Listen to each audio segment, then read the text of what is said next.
मेरे प्रिय भाइयों और बहनों, आज आप सुनने जा रहे हैं एक ऐसी गवाही जो न सिर्फ एक जीवन की कहानी है बल्कि परमेश्वर की महिमा का जीवित प्रमाण है।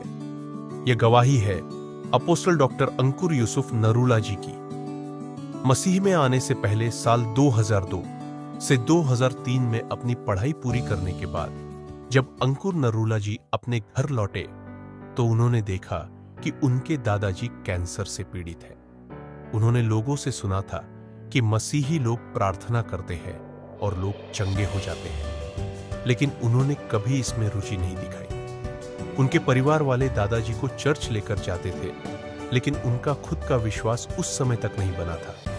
कुछ समय बाद उनके माता पिता भी चर्च जाना शुरू कर दिए, लेकिन अंकुर जी ने इसका विरोध किया। उन्होंने कहा, क्रिश्चियन मत बनो, ये कुछ नहीं है।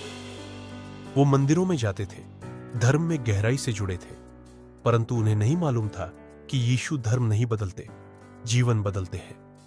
जीवन में अंधकार की घड़ी 2004 में एक कुत्ते के काटने से उनका मानसिक संतुलन बिगड़ गया। बार बार अटैक आने लगे। इलाज करवाया, डॉक्टरों से लेकर हर जगह प्रयास किया, पर कोई लाभ नहीं हुआ। वो गहरे अवसाद में चले गए। आत्महत्या का विचार हर दिन उनके मन में आता। वे सोचते, अब बस, मैं इस जीवन से थक चुका हूं। आशा की किरण उसी समय उनके घर में एक मसीही दंपति आए। उन्होंने कहा, चिंता मत करो, हम तुम्हारे लिए प्रार्थना करेंगे।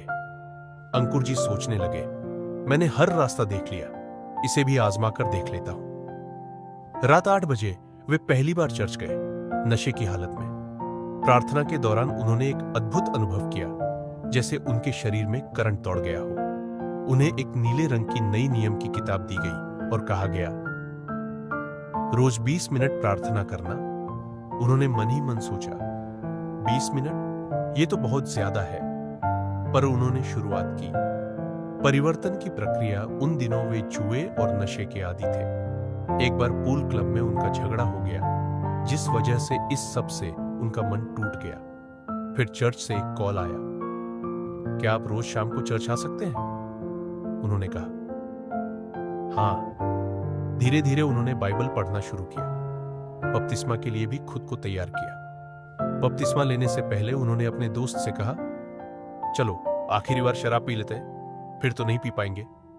लेकिन उसी समय उनके पास्टर ने टोक दिया और उन्होंने उसी दिन से शराब, नशा, जुआ सब कुछ छोड़ दिया।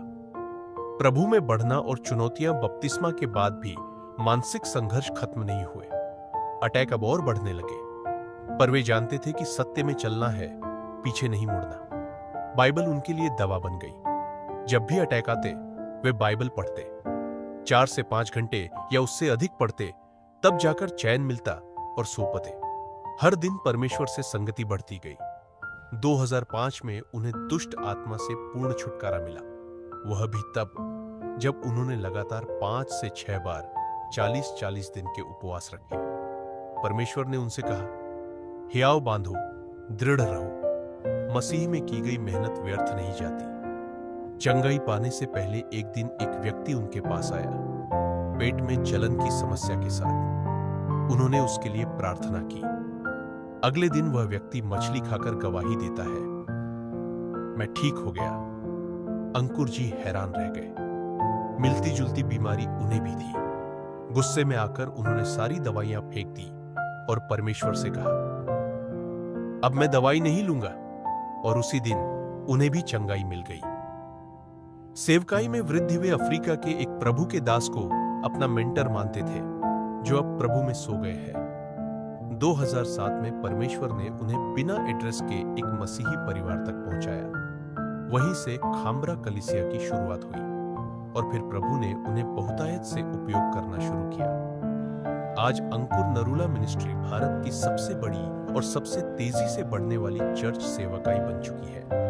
हर सप्ताह हजारों लोग चंगाई, छुटकारा और उद्धार की गवाही देते हैं। प्रिय भाई और बहनों, यह गवाही हमें यही सिखाती है, शुरुआत छोटी हो सकती है, केवल 20 मिनट की प्रार्थना से, लेकिन यदि आप निरंतर मसीह में बने रहे तो वो दिन दूर नहीं जब परमेश्वर आपको भी महान रूप में उपयोग करने लगे। आप ईमानदार रहे, वचन में बने रहे और परिस्थितियां कैसी भी हों, कभी पीछे मत मुड़े। प्रभु आपको आशीष दे। आमीन।